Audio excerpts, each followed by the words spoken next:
Okay, so I've been stuck on the scripture for quite a while. It's been a bit of a journey to try and unpack it. It's been a couple of weeks that I've been asking God exactly what He's been trying to say to me. But before I get into the verse, I just want to read a few verses, or one verse from a song. Tian will know it. So Will I by Hillsong. The song starts, God of creation, there at the start before the beginning of time, with no point of reference.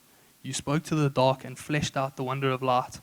I just want you to hold on to that fourth line, with no point of reference. I'll get there now. So my soundbite starts at the very beginning. Genesis 1 verse 1. If you don't know this verse, we'll pray for you after. If you do know it, you can say it with me. In the beginning, God created the... There we go, all four of you know it. The earth was without form and void, and darkness was over the face of the deep. And the Spirit of God was hovering over the face of the waters. I don't need to tell you what happens, but you guys should know. God created the heavens and the earth, created the living beasts, then He created us in His image. Then the kicker comes in verse 31. And God saw everything that He has made, and behold, it was very good.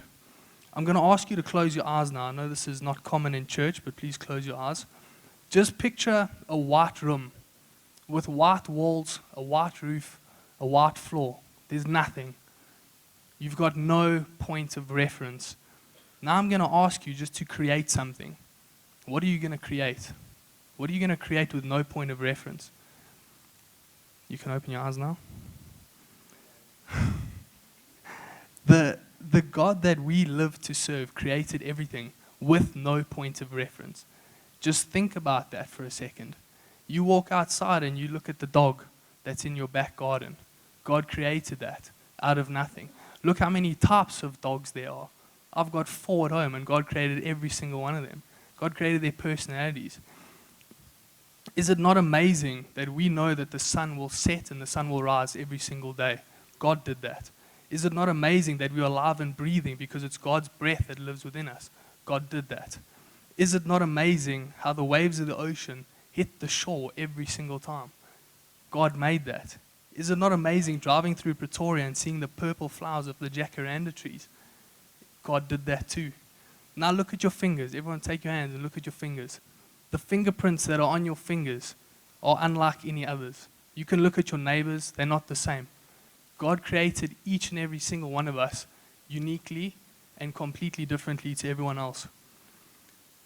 Scripture tells us that the very first thing that God did was create. It says, in the beginning, He created. So go out and look at what He created. That's where you'll find true beauty. I encourage you to find beauty in nature. Go outside, look at the birds in the sky. Look at the flowers on the way out. The person sitting next to you, that yapping dog next door. The driver who just cut you off, Greg. God created them all. Greg said it this morning. God knew you before you were even formed in the womb. Your life was planned out before you took your first breath. Let that sink in for a second. You were created by God. You have a purpose in this world. You just need to step into it and see what greatness God has for you. You are His creation.